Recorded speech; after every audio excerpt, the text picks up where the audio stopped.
Hello, welcome to another edition of The Debate. I'm Kavita for you. After the failed Geneva talks, changes have been abound in the Syrian equation. Saudi Arabia sidelined Prince Bandar bin Sultan with Interior Minister Prince Mohammed bin Nayef to carry out the Syrian policy. Prince Nayef is known for his close ties with the U.S. Is that a sign that Saudi Arabia has realized that the terror support has spiraled out of control? Is everything under the U.S. control now? Well, in this edition of The Debate, we'll also discuss the significance of Syria's FSA chief being sacked, Jordan's role, whom Syria accused of stirring the revolt in the south, and a surprise comment by Russia's Foreign Minister Sergei Lavrov, who said U.S. officials privately admit that terrorism, not Syria's President Bashar al-Assad, is the main threat to Syria. Reports coming from Saudi Arabia say Interior Minister Prince Mohammed bin Nayef has replaced veteran intelligence chief Prince Bandar bin Sultan to be in charge of efforts to back the Syrian insurgency. Prince Bandar presided over Saudi Arabia's Syria file for the past 2 years with little success, reportedly as a rift opened up with the U.S. over to what extent to back insurgents fighting the Syrian government.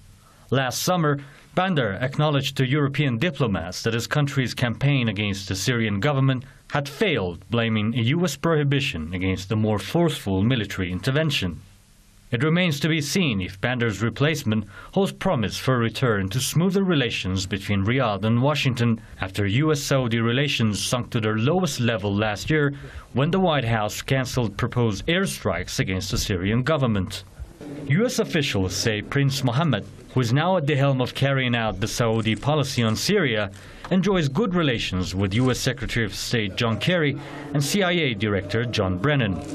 The replacement reflects a shift of U.S. interests in Syria. However, as far as the Saudi support for militants in Syria goes, analysts say it is not going to stop the kingdom from funding and arming the insurgents on the ground. I don't think that deep inside the ways of acting for specifically Syria and Iraq is really going to change much. It's going to be more discreet. I believe Prince Nayef is going to use more of a rhetoric and more of a negotiating sort of ways, as a difference with the open way of Prince Bandar's openly financing and justifying the action of these groups. Saudi Arabia has been one of the largest supporters of insurgents who are fighting to overthrow President Bashar al-Assad. After the changes that took place in Qatar royal family last year, where Emir Sheikh Hamad handed power to his son Tamim, Prince Bandar's replacement could be an indication that the U.S. is now taking the full control over the Syria file. Meanwhile, divisions among foreign-backed insurgents have further widened as senior militant commanders severed their ties with the Syrian National Coalition, SNC. The former leader of the so-called Free Syrian Army, General Salim Idris, along with more than a dozen other insurgent commanders, have recently broken ties with the SNC. At the same time, there's been news of fresh heavy clashes between extremist groups Al-Nusra Front and ISIL insurgents in Shola Deir az-Zur. This, as Russian Foreign Minister Sergei Lavrov says U.S. officials admit in private conversations that terrorism is the main concern in Syria, while in formal statements they pretend that toppling Bashar al-Assad is the top priority. Lavrov's comments, the shift in Saudi policy on Syria, and the raging infighting between insurgent groups in Syria are all indications of the extent to which the regime change approach toward Damascus has failed to bear fruit for the U.S. and its allies. You're watching The Debate. Joining us in this edition is former U.S. Marine Ken O'Keefe from London, and from Newsmax magazine, Stuart Stogel joins us from New York. Gentlemen, welcome. Ken O'Keefe, first with you, a reaction since the Geneva talks, many significant developments spelling change, and this one was significant. Prince Bandar bin Sultan sidelined. He lost his job on the Syrian file, replaced by Saudi's Interior Minister Prince Mohammed bin Nayef. What do you make of the replacement? Well, you know, the way I see the world is that each nation really is like a chess piece, and it's a chessboard, and Saudi Arabia has played historically for quite some time now a role in stoking the fires of so-called terrorism. So much of the terrorism that we've seen in Iraq, I would argue probably the false flag at Ghouta in Syria also, and countless other events have been funded by Saudi intelligence and Prince Bandar. And this relationship has been a very, very useful one because the stoking of fires of so-called terrorism increases the rhetoric on the supposedly other side, the United States, which is able to continue its farcical war on terror and ultimately concentrate power further in the police and the military and the government and take away more of the rights of the people. So there's a very intimate relationship there, and it's clear that more and more people are realizing this. They're seeing the dangers of this, and therefore there's a shift in this policy forcing Prince Bandar out, who's been a favored friend and ally, but he'll be thrown out in the trash just like Saddam Hussein was, keeping in mind he was our best friend and ally while he was killing Iranians and gassing Kurds. So we don't have any problem, the United States power structure, throwing out the trash, and Prince Bandar, as far as I'm concerned, is no better than any kind of trash you'd throw out anyway. Well, Stuart Stogel, if you want to take a look at this, I'd like to get your reaction on it, because there's deductions made here that Prince Bandar was not able to successfully pull this Syrian file off. Therefore, you have Naif coming in, but that, in a way, is a defeat for Saudi Arabia, which is pulling now into the sphere of the U.S., now the U.S. being in control of the situation, and, of course, with Saudi Arabia's cooperation. Do you see it that way? Well, not necessarily. The way I look at it is that the Saudis were probably butting heads with the Americans, and the Saudi hierarchy came to the conclusion that Barack Obama is going to be here whether you like it or not for the next 2.5 years. So they're shifting their overall foreign policy to a more U.S. position. Bandar is very close to the Bush administration. Bandar was very close to major Republican politicians. And I think that didn't sit well with John Kerry. So I think this was a realization that they're stuck with Obama, and they were looking for a better relationship. It's in the Saudis' interest to coordinate more closely with Washington, at least with the Washington administration that's in power right now. Well, Ken O'Keefe, an advisor to the Saudi Arabia's top royals, he said, and I'm quoting him, changes signal the kingdom would now emphasize diplomatic means, including outreach and pressure on Russia, Iran, and Hezbollah. And of course, these are people who support President Bashar al-Assad. Is that another way of saying that Saudi Arabia has realized that this regime change plan obviously is not working, and the support for terrorists has actually failed under Prince Bandar? But what I would say first off is that this has nothing to do with the Republican Democratic paradigm. And again, thankfully, more and more people in the United States, and here in the UK as well, Tory, Labour, these are all puppets. The vast majority of them are nothing more than puppets. They say different things when it comes campaign time, but when we actually look at the policies of Bush or Obama, they're basically the same policies. There may be a few just image type differences, but in truth, the policies remain the same. So what's happening with Saudi Arabia has really nothing to do with their internal policies or a shift in their policies. It's compelled upon them because the world is seeing more and more this ridiculous and dangerous relationship between the United States and Saudi Arabia and Israel, by the way. Saudi Arabia and Israel play very important roles in this whole terrorism game, false flag industry that the United States feeds off of. Well, Stuart Stogel, it's interesting how you have the A-list of American officials, including the U.S. President, Secretary of State, National Security Advisor.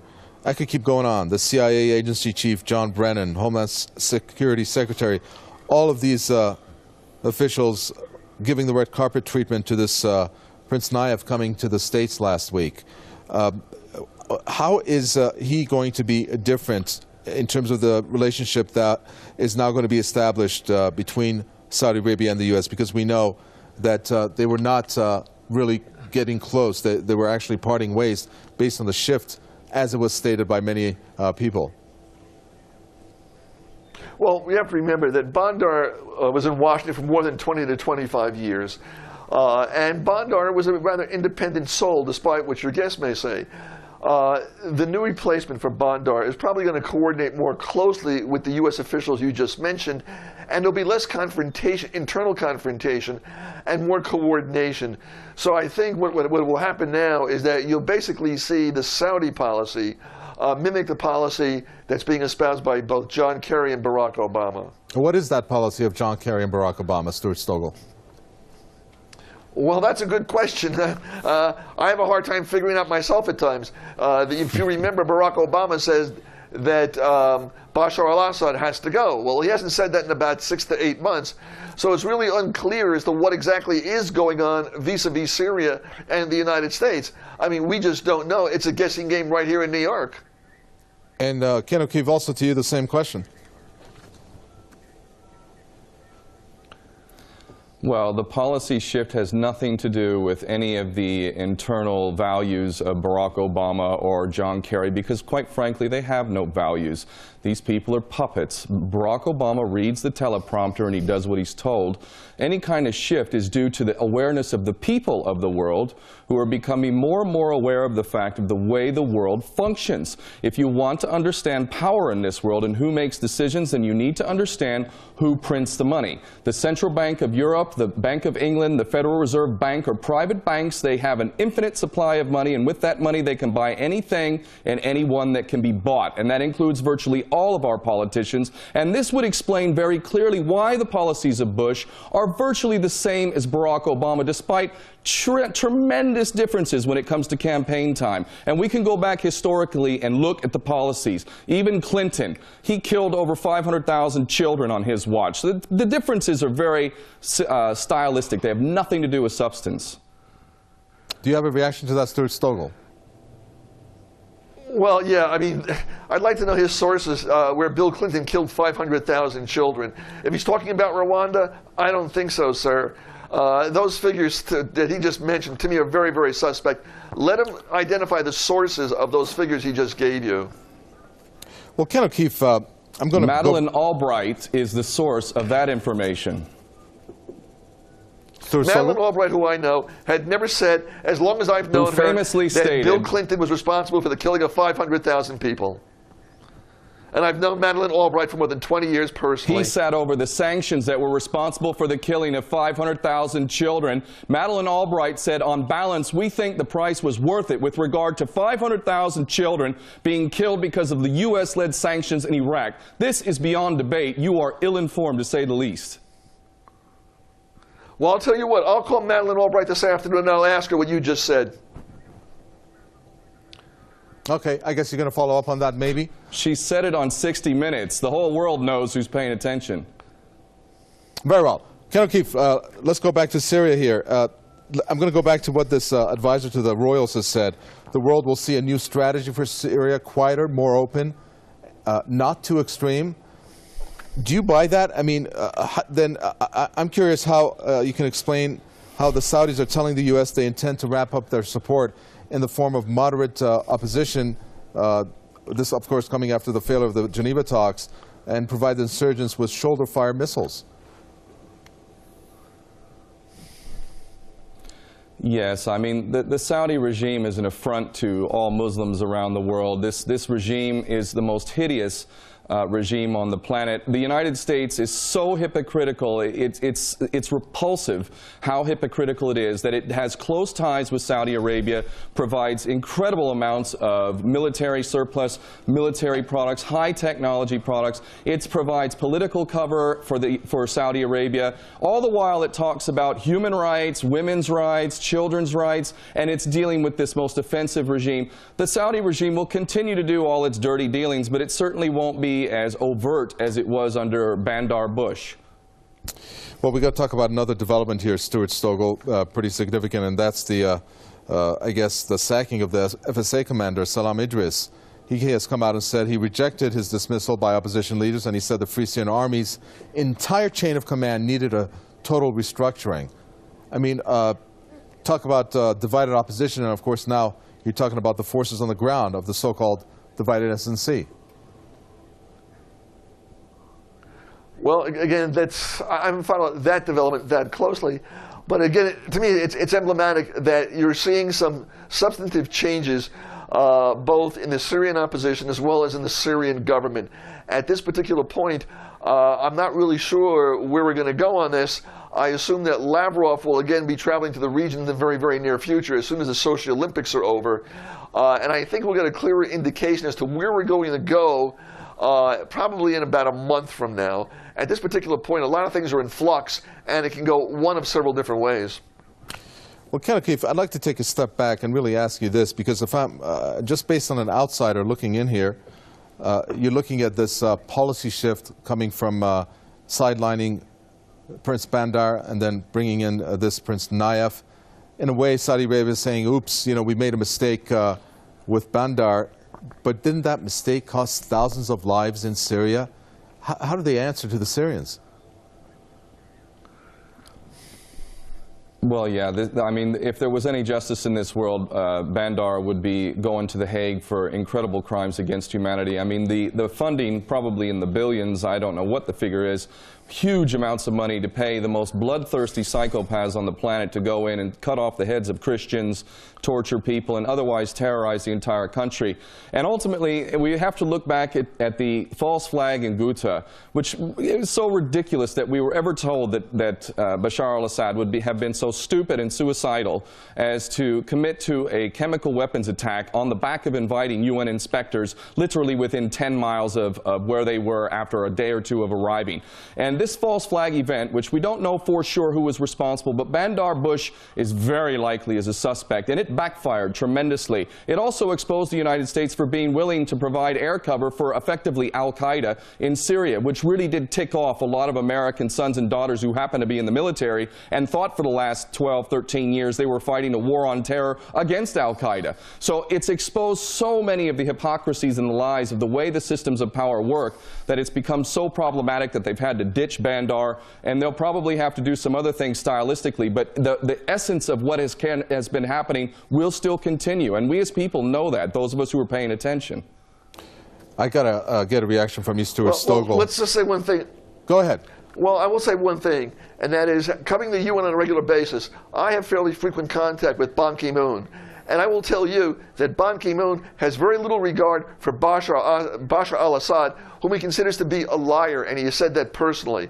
I have never seen a particular world leader in such disrepute and held in such ill regard as Bashar al-Assad with the UN Secretary General, who's normally very diplomatic on how he talks about and how he addresses foreign leaders. To be honest with you, Ban Ki-moon considers Bashar al-Assad nothing but a blatant liar who has committed war crimes, and he said so personally. Ken O'Keefe, Ban Ki-moon calling Bashar al-Assad liar as if Ban Ki-moon hasn't lied? Well, the UN is a bankrupt institution which was tasked with the job of providing a means for conflicts to be resolved nonviolently. Not only has the UN failed in this mission so miserably, whether it's Ban Ki-moon or all of his predecessors, it has actually sat over the most violent century in the history of our world. So I don't care what Ban Ki-moon says. Ban Ki-moon also said the same basic things about Gaddafi in Libya, and I'm sure he would have said the same things about Saddam Hussein after he became the Butcher of Baghdad. But let us remember, of course, that the Butcher of Baghdad was our best friend and ally who was receiving chemical weapons and other weapons and financial support, agricultural support.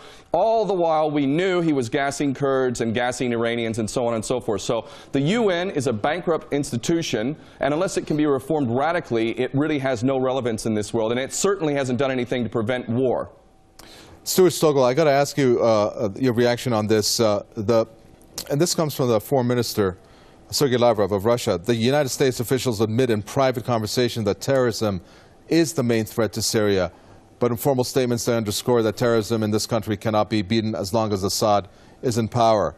Do you believe that's indeed what American officials are saying in private? Well, I don't know. I'm not privy to Sergei Lavrov's private conversations. The bottom line to it is, it's very possible there could have been a shift. John Kerry has confused a lot of people as to what the American position is. It may very well have been that Lavrov, who I do know for many, many years, has made a convincing argument that the main priority in stabilizing Syria at this point is addressing the issue of terrorism rather than regime change. I know that Lavrov is dead set against regime change. It's very conceivable he may have used his powers of persuasion to convince the Americans to take another look at the situation. And Ken O'Keefe, what do you think about this comment that was made by Sergei Lavrov? He actually said that in private conversations, our U.S. colleagues admit that it is terrorism and not Bashar al-Assad that is the main threat to Syria. Well, if they have any kind of intelligence or integrity, they would have said it, but of course they have to do that privately. Let us recall, first off, the U.S. policy for Syria goes back to Oded Inan's strategy for Israel in the 1980s, and destabilizing all of the surrounding countries around Israel, balkanizing them, is part of that plan. So they've achieved that goal largely in Syria right now. Not completely, because Bashar al-Assad's government hasn't fallen. But the other agenda for Syria was to use it as a stepping stone towards a war with Iran. They failed on that one miserably. So what we see right now is a fallback to the original plan, and they want to destabilize this country for as long as possible. So that's going to continue. There's still a huge motivation to keep Syria destabilized, despite the fact that Kerry and others will say, we want stability. That's a lie. It's an absolute lie. That's what they have to say publicly.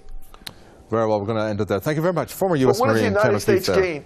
I'm sorry, we're just fresh out of time. Thank you very much, Stuart Stogel from Newsmax magazine, who spoke to us from New York. And thanks for tuning in to another edition of The Debate. From me, Kavitapwe, and the entire team in the capital, Tehran. It's goodbye.